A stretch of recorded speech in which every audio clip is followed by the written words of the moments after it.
बॉलीवुड के अंदर तो ये हैसियत भी नहीं है कि ट्विटर पे कश्मीर फाइल्स की तारीफ भी कर सके। एक भी बॉलीवुड का बड़ा नेता, बड़ी अभिनेता या अभिनेत्री या किसी बड़े नेता ने भी इसकी तारीफ नहीं की है।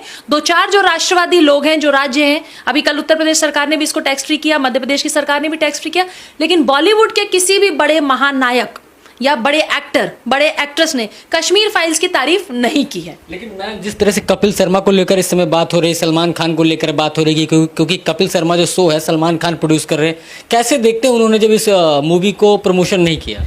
देखिए, जो दो कौड़ी के शो होते हैं और जो दो कौड़ी के एक्टर एक्ट्रेसेस होते हैं और दो कौड़ी की जो फिल्में बनती हैं, उनका प्रमोशन करते हैं कपिल शर्मा, क्योंकि वो उनके प्रोड्यूसर कौन है सबको पता है, उसमें डायरेक्टर्स कौन है उसको पता है। वो फिल्म इन्होंने विवेक अग्निहोत्री की फिल्म इसलिए नहीं प्रमोशन के लिए दी, उन्होंने इसमें कहा कि बड़ा स्टार कास्ट नहीं है।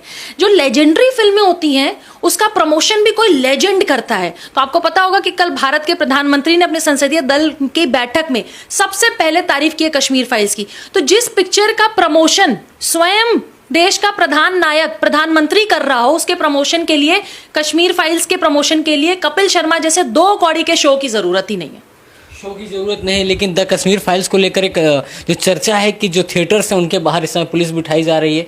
बड़े बड़े जो अपने आप को बुद्धिजीवी कहते हैं कि इसके द्वारा समाज में दूरियां पैदा की जा रही हैं। अच्छा, अफगानिस्तान में जब लड़कियां काटी गई, मारी गई, बच्चियों के साथ बलात्कार हो रहा है, अफगानिस्तान में जो लड़कियां नेल पॉलिश लगा रही हैं उनके हाथ काट दिए जा रहे हैं, इस पे चर्चा होती है। कश्मीर में गिरजा टिक्कू के बारे में क्यों नहीं चर्चा होती, जो 23 साल की टीचर थी, अपने स्कूल की सैलरी लेने आती हैं और उनका ही पड़ोसी उनको अपने घर में चाय के बहाने बिठाता है, बिठाने के बाद वहां पे 10 जिहादियों को बिठाता है जिससे उनका बलात्कार कराता है, बलात्कार के बाद उनको जिंदा आरी पे काट देता है और उनके बच्चों के सामने उनको काट दिया जाता है। गिरजा टिक्कू टीचर थी। तो जो लोग ये बात कहते हैं कि उनके जो पड़ोसी हैं या पाकिस्तान की ही सिर्फ उसमें छवि थी, पाकिस्तान के ही लोगों ने ये सब कुछ कश्मीर में किया और वहां के लोकल लोगों में किसी का हाथ ये नहीं था। आपको मैं बता दूं कि जो चावल की टंकी में जो कश्मीरी पंडित छिपते हैं, उसको मारने के बाद उनका जो बॉडी से उनका ब्लड निकल रहा था, उस ब्लड को चावल में सान के उनकी पत्नी को कहा जाता है कि तुम ये चावल खाओ। तो ये करता कौन है, बताता कौन है कि वो चावल की टंकी में छिपे हुए हैं कश्मीरी हिंदू, कश्मीरी पंडित जो उनके पति हैं, उन्हीं के पड़ोसी जो पड़ोस में इतने सालों से रह रहा है, साथ उठ रहा है, खा रहा है, जिसको हम भाईजान भाईजान कर रहे हैं, और वो ही उनकी हत्या करवाता है। तो ये सारी चीजें जो है, मैं सिर्फ इसमें पाकिस्तान की बात मैं नहीं कहूंगी। डबल इंजन की सरकार हम लोग आज कहते हैं केंद्र में और राज्य में, उस समय डबल इंजन की सरकार नहीं थी क्या? मैं तो कहती हूँ कि वीपी सिंह 1 साल प्रधानमंत्री थे और वो कुछ नहीं कर पाए कश्मीरी पंडितों के लिए, कश्मीरी हिंदुओं के लिए। बिल्कुल नालायक, मैं तो कहती हूँ बिल्कुल नालायक सरकार थी वो, जो वहां बार बार गवर्नर साहब के बारे में बात करते हैं, चलो उनको भी कटघरे में खड़ा कर देते हैं। 32 साल में वो 1 साल 1.5 साल इनका पीरियड निकाल देते हैं। पिछले 30 सालों में क्यों नहीं कश्मीरी हिंदुओं को बसाया गया? अरे मतलब वहां पे फलों के बागान कश्मीरी हिंदुओं के, वहां की जो सब्जियां उगा रहे हैं वो कश्मीरी हिंदुओं के, जो खेत है वो कश्मीरी हिंदुओं के, उस पे जिहादी भाइयों ने कब्जा कर रखा है। आप उनकी जमीन, उनकी प्रॉपर्टी क्यों नहीं वापस दिलाते? आज हमारा घर कोई कब्जा कर ले, हमारा ऑफिस कब्जा कर ले, हमारी प्रॉपर्टी कब्जा कर ले, हम उस पर आवाज उठाएंगे ना। 32 साल तक कश्मीर पे क्यों नहीं बात हुई? क्यों? एक हाथरस का केस हुआ, आपने उस पर इतनी सोशल मीडिया पे चीजें चलाई, पूरे देश भर में, पूरे विदेश भर में, कहां आए? किसान आंदोलन जो तथाकथित किसान आंदोलन था, उस किसान आंदोलन में भी खालिस्तान मूवमेंट था, पूरी दुनिया को पता है। उसमें भी थ्रेटा, ग्रेटा, वो पॉर्न स्टार, कौन कौन से लोग आके अपना ज्ञान दे रहे थे भारत में। लेकिन कश्मीर में जब हिंदुओं को काट के मार के भगाया गया, मुझे बताइए, कश्मीर भारत का अभिन्न अंग है, तो कश्मीर में पाकिस्तान टीवी, पीटीवी कैसे चलता था? उस जमाने में तो दूरदर्शन हुआ करता था, तो दूरदर्शन चलना चाहिए था। आपको पता होगा कि कश्मीर की घाटियों में पाकिस्तान टीवी दिखाया जाता था। क्यों? दिल्ली में पाकिस्तान टीवी दिखा सकते हैं, दिल्ली भारत का हिस्सा है, कश्मीर भी भारत का हिस्सा है ना, तो वहां पाकिस्तान टीवी कैसे चलाते थे? जिन्ना वाले नोट पाकिस्तान में कैसे चलते हैं? यहाँ तो गांधी जी वाले नोट चलते हैं। हम जो नोट इस्तेमाल करते हैं उसमें गांधी जी की तस्वीर बनी है। पाकिस्तान में, कश्मीर में जो नोट चलते थे उसमें जिन्ना की फोटो है। इसका मतलब कहीं ना कहीं ये जो डबल इंजन की सरकार थी और ये जो दो परिवार थे ना, मुफ्ती और अब्दुल्ला वाले, इन्होंने उस पर रोटियां सेकी, इन्होंने कश्मीरी हिंदुओं को मार के भगाया। जो ये सब कुछ चला उसमें चुपचाप मौन व्रत पे थे, ये विदेशों में जाके अय्याशी करते थे, और यहाँ जो सरकार थी, जो यहाँ संसद था, उस पर मौन व्रत था।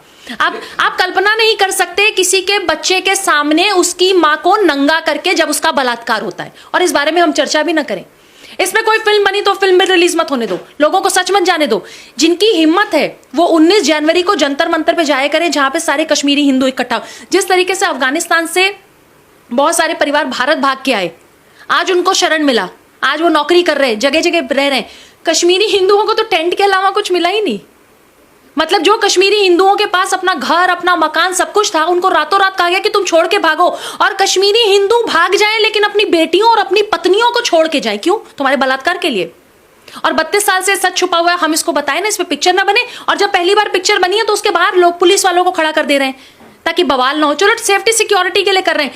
आपको पता होगा कई सारे सिनेमा हॉल के बाहर हाउसफुल का बोर्ड है, अंदर जाके पता चलता है कि पूरा हॉल खाली है। बॉलीवुड माफियाज किस तरीके से काम कर रहे हैं। इसी तरह कंगना रनौत की थलाईवी आई। मैं खुद अपने एनजीओ के बच्चों को थलाईवी दिखाना चाहती थी, पर थलाईवी की टिकट दिल्ली में बहुत रेयर सिनेमाज में लगी थी। मैं खुद अपनी ऑफिस से अपने लोगों को सबको स्पॉन्सर करूंगी कि कश्मीर फाइल जरूर देखने जाएं।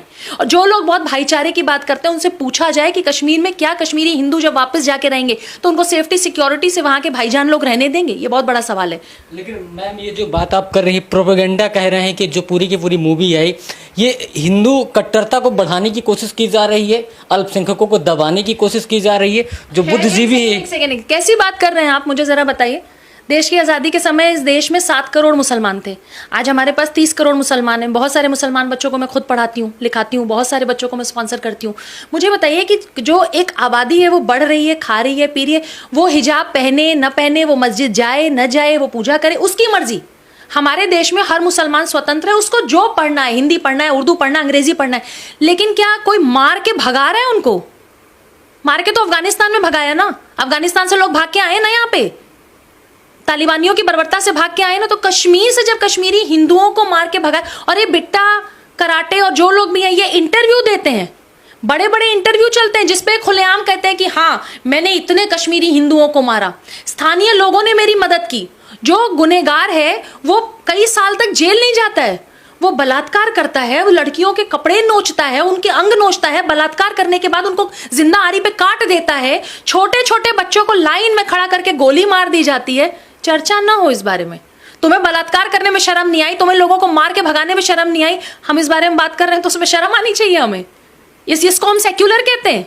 ये सेक्युलर की डेफिनेशन है कि आप एक वर्ग को सर पे चढ़ा लीजिए और एक वर्ग को बलात्कार करके मारते जाइए, पर उस बारे में चर्चा मत करिए। क्यों? ये देश हिंदुओं का है, मुसलमानों का है, सिखों का, ईसाइयों का है, तो चारों लोग अपनी मर्जी से रहेंगे। चारों लोगों की, कोई किसी को भगा नहीं सकता, कोई, ना हिंदू मुसलमान को, ना मुसलमान हिंदू को। तो जब कश्मीरी हिंदू 5 लाख भगाए गए तो उस बारे में बात क्यों नहीं होती? जब छोटी छोटी बच्चियों को बंगाल में रोहिंग्या मुसलमान बलात्कार के लिए ले जाते तो क्यों नहीं चर्चा होती?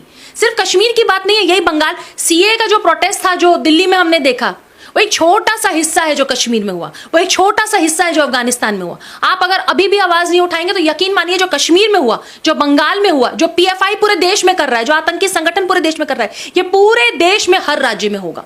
मैं लास्ट और आखिरी सवाल पूछता, प्रधानमंत्री ने इसका खुद प्रमोशन किया, प्रधानमंत्री प्रमोशन नहीं कहेंगे, उन्होंने चर्चा की, इसके बाद ये मूवी और रातों रात वायरल हो रही है। एक सेकंड, प्रधानमंत्री ने इसका प्रमोशन, जो आपने कहा प्रधानमंत्री ने इसका प्रमोशन नहीं किया, प्रमोशन चर्चा की, इसका प्रमोशन कर रहे हैं। हम सिर्फ ये कह रहे हैं कि जो 32 साल पहले गिरिजा टिक्कू के साथ हुआ, लेट द वर्ल्ड नो, दुनिया को जानने दीजिए कि गिरिजा टिक्कू कौन थी, पता चलने दीजिए कि एक 23 साल की टीचर थी जो अपनी सैलरी लेने गई थी और उसका बलात्कार करने के बाद उसके पड़ोसी ने ही उसको जिंदा आरियों पे काट दिया। क्यों नहीं बात करें इस बारे में? हम दूरदर्शन के वो अधिकारी के बारे में क्यों नहीं बात करें कि जो अपने ऑफिस से आ रहे थे और उनको काट के उनके बॉडी को फेंक दिया गया और जानवरों के बीच में खिला दिया? इस बारे में क्यों नहीं बात करें? पति के खून से सने हुए चावल को महिलाओं को कश्मीर में खिलाया गया। नहीं खाओगे तो तुम्हारे बच्चों को मार देंगे, नहीं खाओगे तो तुम्हारे कपड़े नोच लेंगे, नहीं खाओगे तो बलात्कार कर देंगे। इस पर चर्चा ना हो। हम इसको सेक्युलरिटी कहते हैं। ये सेक्युलर के, हम डेमोक्रेटिक कंट्री में रहते हैं जहां सबको अधिकार है। 23 साल से टेंट में रहते हैं कश्मीरी पंडित, वहां के करोड़ों की अपनी संपत्ति छोड़ के दिल्ली में और जगह जगह 1 BHK 2 BHK में रह रहे हैं। जो ये प्रोपेगेंडा कह रहा है ना, उसको जरा कहिए कि कश्मीरी पंडितों से अगर आंख मिलाने की आपकी हिम्मत है, जरा जवाब दीजिए कि 32 साल तक यहाँ की क्या संसद नहीं थी क्या? सब पार्लियामेंट नहीं होता था क्या? नेता मर गए थे क्या? एक्टिविस्ट मर गए थे क्या? सारे एक्टिविस्ट जिंदा थे, नेता जिंदा थे, पत्रकार जिंदा थे, लोग जिंदा थे। चर्चा क्यों नहीं हुई इस बारे में? क्यों हाथरस के बारे में चर्चा होती है, क्यों कश्मीरी पंडित के बारे में चर्चा नहीं होती? क्यों गिरजा टिक्कू के बारे में चर्चा नहीं होती? क्यों टपलू साहब के बारे में चर्चा नहीं होती? इन लोगों के क्यों कौल साहब के बारे में चर्चा नहीं होती, जिनको बर्बरता से काट दिया, मार दिया? क्यों नहीं बात करते हम इस बारे में? हम डरते हैं। और अगर जो मुंह खोलेगा आप ये कहेंगे कि नहीं नहीं देखो ये कट्टरता की बात करते हैं। अरे अफगानिस्तान से आए हुए मुसलमानों को भारत ने दिल से लगाया। छोटे छोटे बच्चों को हम पढ़ा रहे हैं जो अफगानिस्तान से आ रहे हैं कि छोटे बच्चों, मासूम बच्चे, इनकी क्या गलती है? जो किया तालिबान ने किया। तो हम कश्मीर से भगाए हुए हिंदुओं को गले लगा लेंगे तो हम सेक्युलर नहीं है? हम दोहरा मापदंड कर रहे हैं ये। मैम लास्ट क्वेश्चन पूछता हूँ, 32 साल की बात हो रही है कि 32 साल से न्याय नहीं मिला, बॉलीवुड ने 32 साल में ऐसी फिल्में क्यों नहीं बनाई आपकी नज़र में? बॉलीवुड की हिम्मत, हैसियत, औकात तीनों नहीं है। अगर होती तो सुशांत सिंह राजपूत के केस में जिस तरीके से चुप हैं, आज तक ये चुप हैं। आपने देखा कि कश्मीर फाइल्स की तारीफ वर्ल्ड में लोग कर रहे हैं। मैं वीडियोस देख रही हूँ, लंदन, अमेरिका, ऑस्ट्रेलिया, जो जहां रह रहा है वो वहां के मतलब भारत माता की जय के नारे लग रहे हैं। मैं जब सिनेमा हॉल में गई दिल्ली में तो फिल्म के बीचों बीच भारत माता के जय के नारे लग रहे हैं। आप जिस देश में रहते हैं, जिस धरती पर रहते हैं, जो धरती हमारा बोझ सहती है वो हमारी माँ है। हम भारत माता की जय कहेंगे तो हम भाजपाई हो जाएंगे, संघी हो जाएंगे। मतलब जितने लोग देश की आजादी में लड़े थे 1947 से पहले, सारे संघी थे। जो देश के लिए, भारत माता के लिए अपनी जान दे गए, सब संघी थे। जो रानी लक्ष्मीबाई संघी थी क्या? वो भी भारत माता की जय करती। उन्होंने तो भारत माँ के लिए मतलब जान दे दी अपनी। भगत सिंह ने अपनी जान दे दी, फांसी पे लोगों को चढ़ा दिया गया। तो भारत में जो भी थे 1947 से पहले, वो सबके सब क्या मतलब सब संघी थे, भाजपाई थे? कैसी बात आप लोग कर रहे हैं? मतलब 32 साल से अगर किसी सच को छुपाया गया, बॉलीवुड की हैसियत नहीं थी। Hats off. ये पिक्चर देखने के बाद एक चीज जरूर समझ में आई कि पूरे फिल्म में अनुपम खेर ने एक तख्ती हाथ में रखी थी जिसमें लिखा था कि अनुच्छेद 370 हटाओ, 35 से हटाओ। Thank you to prime minister कि उन्होंने आते ही 7 साल के कार्यकाल में जो आतंकवाद का जड़ था, क्योंकि कोई भी भारतीय, मैं दिल्ली में रहती हूं, मैं बनारस से हूं, मैं कश्मीर में जमीन नहीं खरीद सकती। अरे भैया, मेरा देश, मेरा राज्य, इतना खूबसूरत स्वर्ग कश्मीर, मैं वहां जमीन, मेरे पास पैसा होगा, मेरी हैसियत होगी तो मैं खरीदूंगी। मैं नहीं खरीद सकती थी क्योंकि अनुच्छेद 370 था। आपसे कश्मीर को पहले ही काट के रखा गया है। Thank you to prime minister जिन्होंने अनुच्छेद 370 हटाया और दिल्ली से लेके, कश्मीर से लेके और वहां तक के सारी चीजों को एक साथ जोड़ा। अब वो हमारा अभिन्न अंग है, हमेशा रहेगा। जिसको भी ये गलतफहमी है कश्मीर के बारे में, वो अब जवाब युवा खुद देंगे। और बदलता हुआ भारत आपको 2014 के बाद दिख रहा है, नहीं जिसको दिख रहा होगा वो सिनेमा हॉल्स में चला जाए, उसको बदलता हुआ भारत दिखेगा। इस समय हिजाब की बड़ी चर्चा हो रही है, हिजाब पे चर्चा हो रही है, कश्मीरी पंडितों पर चर्चा नहीं हो रही। अगर फारूक अब्दुल्ला की बात करें, उनके बेटे उमर अब्दुल्ला, वो कह रहे हैं कि हिजाब गलत तरीके से हटाया जा रहा है। महबूबा मुफ्ती हैं, ओवैसी सब कश्मीर फाइल्स में नहीं बोल रहे। अब्दुल्ला और महबूबा मुफ्ती जैसे परिवारों ने तो रोटियां सेकी हैं कश्मीर में। केंद्र से जितना पैसा कश्मीर के लोगों के लिए, जो कश्मीर में हिंदू, मुसलमान, सिख, ईसाई जो भी रहते थे, जैन धर्म, उन सब लोगों के लिए, शिक्षा के लिए, नौकरी के लिए जितना पैसा आया, इन दो परिवारों ने खाया उस पैसे को। अनुच्छेद 370 के बाद इनकी दुकान हो गई बंद। अब्दुल्ला साहब ने कल एक ट्वीट किया जिसमें उन्होंने कहा है कि हिजाब जो है हटाना वो महिलाओं का राइट है। आप कौन से स्कूल में गए हैं जहाँ पे स्कूल यूनिफॉर्म नहीं चलती? मैं तो जिस स्कूल में पढ़ी हूँ बचपन से लेके आज तक, वहाँ यूनिफॉर्म होती थी। स्कूल्स में यूनिफॉर्म क्यों रखे जाते हैं? क्योंकि स्कूल में जितने बच्चे पढ़ते हैं वो सब वही यूनिफॉर्म पहन के आए, तो कोई गरीब अमीर न लगे, कोई धर्म जाति का भेद न लगे। एक ही सफेद शर्ट और जो भी नीचे यूनिफॉर्म होती है वो सब बच्चे पहन के आते हैं। स्कूल यूनिफॉर्म से चलेगा। आप आज कह दीजिए कि स्कूल में आप हिजाब पहन के आइए, कल कह दीजिए बुर्का पहन के आइए। हिंदू बच्चे कहेंगे जी मैं तो राम नामी दुपट्टा पहन के जाऊंगा। सिख बच्चे कहेंगे कि मैं अपने वेशभूषा में आऊंगा। ईसाई कहेंगे मैं तो अपनी वेशभूषा में। तो यूनिफॉर्म का क्या मतलब रहा? तो यूनिफॉर्म हटा देना, भारत सरकार पूरे देश भर से यूनिफॉर्म हटा दे और कह दे कि तुम अपने अपने धर्म का प्रचार करो स्कूलों में। स्कूल धर्म का प्रचार के लिए है क्या? धर्म का प्रचार करना तो मंदिर जाइए, मस्जिद जाइए, गुरुद्वारे जाइए, चर्च जाइए। स्कूल सिर्फ पढ़ने आइए, राजनीति मत करिए।